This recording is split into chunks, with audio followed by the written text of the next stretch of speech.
Welcome to ANR entertainments.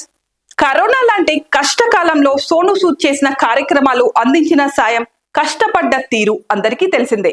ఎంతో మంది ఆకలిని తీర్చాడు అన్న, ఎంతో మంది ఇంటికి వెలుగు తీసుకొచ్చాడు, ఉపాధి లేని వారికి ఉద్యోగం కల్పించాడు. ఇలా ఒకటా రెండా చెప్పుకుంటూ పోతే, రాసుకుంటూ పోతే రోజంతా సరిపోదు.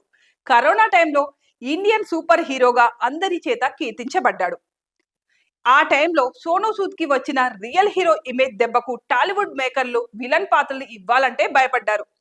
చిరంజీవి లాంటి వాడు సైతం ఆచార్యలో సోను సూద్ తో ఫైటింగ్ సీన్ తీసేసి నార్మల్ గా పెట్టాడు. అలా సోను సూద్ కు కరోనా తర్వాత హీరో ఇమేజ్ వచ్చింది. అందుకే విలన్ పాత్రను ఎవ్వరూ ఇవ్వడం లేదు, రాయడం లేదు.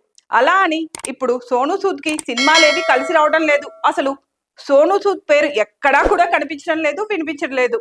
సినిమాల పరంగా సోను సూద్ హవా తగ్గిపోయినట్లుగానే కనిపిస్తుంది. అయితే ఈ మధ్యలో సోను సూద్ పొలిటికల్ ఎంట్రీ మీద కూడా కామెంట్లు వచ్చాయి. ముంబైలో తన హోటల్ వివాదం కూడా అందరికీ తెలిసిందే. ఇక సోను సూద్ తాజాగా చేసిన కామెంట్ల మీద సోషల్ మీడియా సెటైర్లు పడుతున్నాయి. తనకు సీఎం గా కూడా ఆఫర్ వచ్చిందని సోను సూద్ చెబుతున్నాడు. ఆ ఆఫర్ ను తాను రిజెక్ట్ చేసే డిప్యూటీ సీఎం గాను అడిగారట. అయినా కూడా వద్దని చెప్పాడట. రాజ్యసభ సీటు కూడా ఇస్తామని అన్నారట. కానీ సోను సూద్ ఒప్పుకోలేదట. దేశంలోని పెద్ద మనుషులు, బిగ్ షాట్స్ అంతా కూడా తనని కలవాలని కోరుకుంటున్నారట. ఇలా సోను సూద్ చెప్పిన మాటల మీద ఇప్పుడు ట్రోలింగ్ జరుగుతుంది.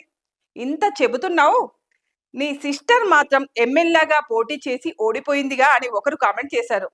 నన్ను కూడా ప్రెసిడెంట్ గా అడిగారు, కానీ నో చెప్పా. దాంతో వైస్ ప్రెసిడెంట్ గా అడిగారని కౌంటర్లు వేస్తున్నారు.